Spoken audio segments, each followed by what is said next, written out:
Kamlesh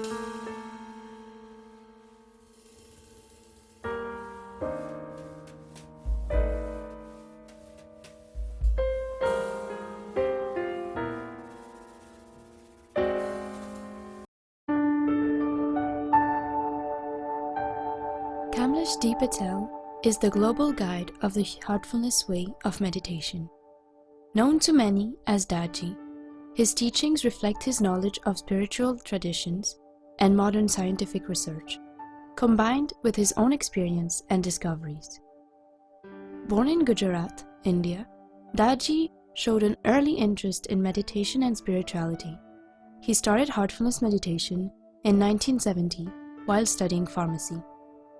In 1980, he moved to the US, where he practiced pharmacy and continued to pursue his love of meditation. Now, embracing the many roles of a modern-day spiritual guide, Daaji travels widely, extending his support to seekers worldwide. Now, let us listen to Daaji's thoughts about health. Fasting and autophagy. Ancient wisdom and scientific research intersect. A few days back, we were having a conversation at the Heartfulness Meditation Center in New Jersey, USA, about the significance of various rituals and customs that have been observed in society since time immemorial. Many of these rituals are followed with rigor and discipline, which is a good thing. What makes them more joyful and impactful, though, is knowing the true significance of the principles behind them. Our conversation touched upon various topics, like the reasons for adorning the red pigment, sindoor, as a dot on the forehead of married women in India, praying before eating, and fasting on special occasions. I would like to share with you some of my thoughts on the concept of fasting. So many traditional rituals are disappearing from modern civilization, but fortunately, something is still preserved amongst the innocent people in villages. They may not understand the significance of these rituals, but they have maintained their observance. Among so-called educated people, we have issues when someone asks why we are doing what we are doing.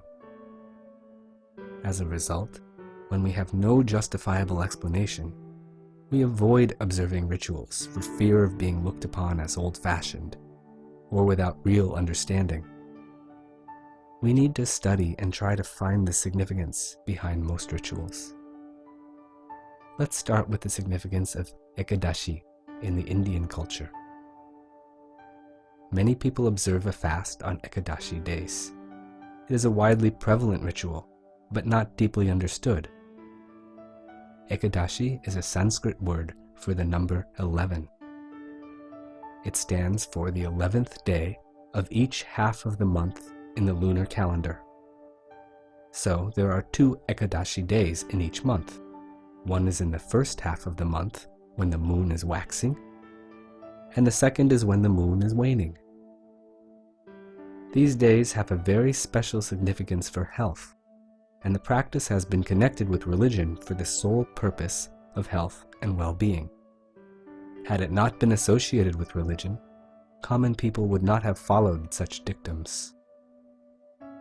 It is good to moderate the intake of food on these days, so as to counter the impact of the lunar system on the human body.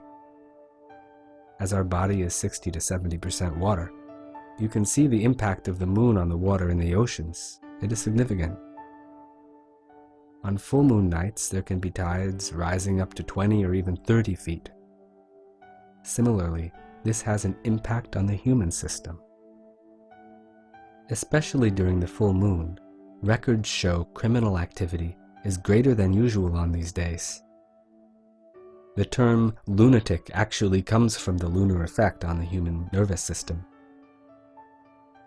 Our elders must have observed this. From the 8th day of the lunar cycle, the effect starts rising and reaches its peak on the 15th day. Midway between these two is the 11th day, Ekadashi. If we moderate our intake on that day, we can neutralize the lunar impact on our system.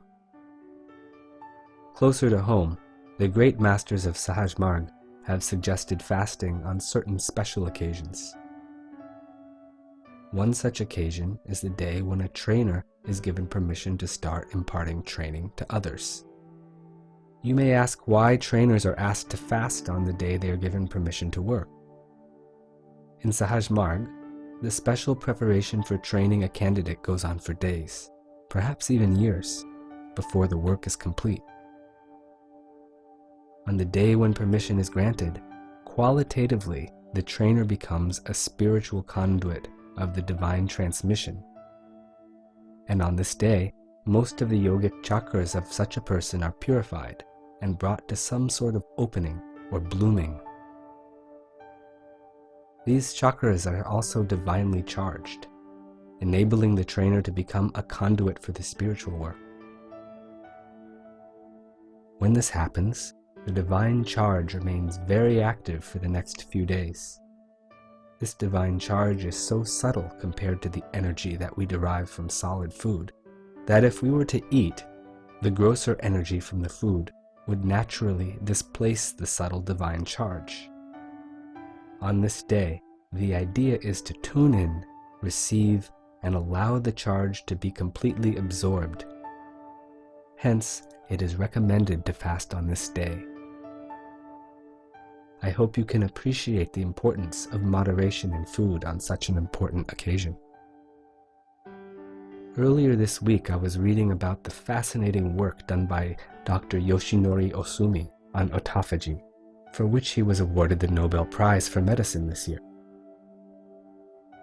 Thanks to Dr. Osumi and others following in his footsteps, we now know that autophagy controls important physiological functions, where cellular components need to be degraded and recycled.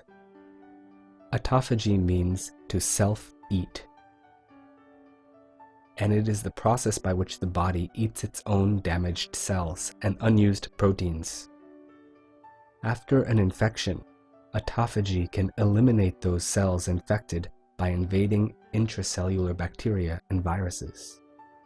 Now, interestingly, in Ayurveda there is a saying, "Starve a cold." I believe the ancients observed these correlations across a physical, emotional, and mental spectrum.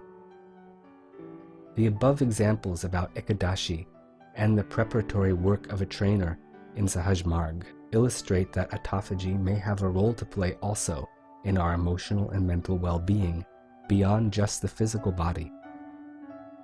I look forward to further pioneering work by scientists to validate the new frontiers in this field of research. We look forward to presenting Daaji's thoughts on relationships. To learn more about Heartfulness Meditation, you can visit our website at heartfulness.org.